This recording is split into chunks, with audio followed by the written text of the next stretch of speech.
dividend. People were talking about a new world era. But the collapse of the Soviet Union threatened the collapse of the military-industrial complex. And they were desperately searching for new enemies. And they had one tailor-made. It was an attack that was not subjected to any visual problems. And it was associated with religious undertones or overtones. And it was a perfect contradiction with certain corporatist and right-wing elements here, evangelicals and others. It was easy to take the concept of jihad and universalize it to condemn an entire portion of the human race. But then the contracts came. I mean, it's just, when we put our soldiers in Saudi Arabia, that was the last straw for some people there. That was very sacrilegious.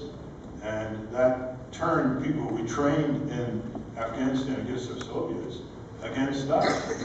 And similar supports of dictatorships with the rising pressure against these dictatorships, and all they could see were made in the U.S., all the military, all the planes, all the tanks, all the backup, the diplomatic cover, the cover, political cover, etc. So there's a vacuum, and now you see they're in a bind because they want to say they've destroyed Al-Qaeda, certainly in Pakistan and Afghanistan. So what's next, right? Now, watch, it's China. Why are we sending Iran, of course? Why are we sending, but that's not enough business. China's the big business. Why are we sending 2,500 Marines to Australia?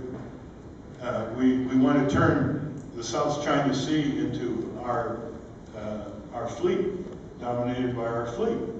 And you can just see, even though there's a lot of business with China, you can just see all those think tanks in Washington that are the drum beaters of war, just licking their chops. They're highlighting that the first Chinese aircraft carrier is being built with the hull from Ukraine.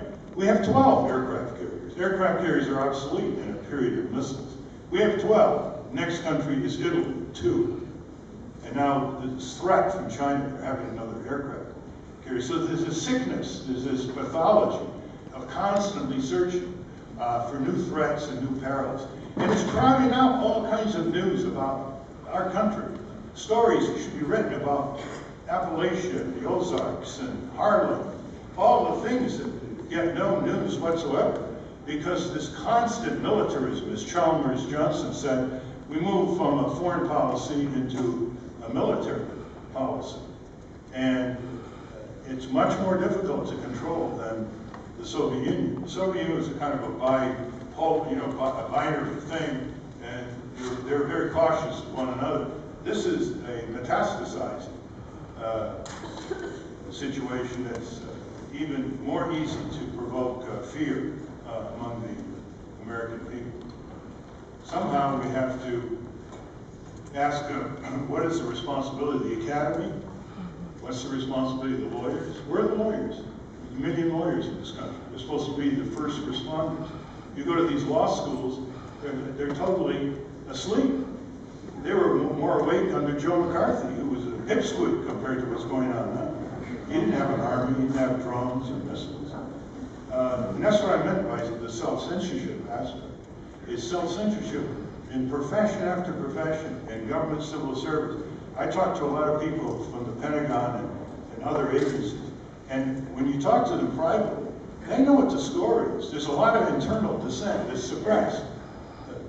The U.S. Army was against the invasion of Iraq up to the 4-star general. They knew what they were getting into, and they didn't see any strategic purpose for it. So this self-censorship is at the core. If we want to bubble up a system of restoration of the rule of law in its best sense, we have to deal with the individual and collective institutional self-censorship. It's everywhere. It's staggering. Just staggering. I could give you examples you wouldn't just believe how people shut their mouths.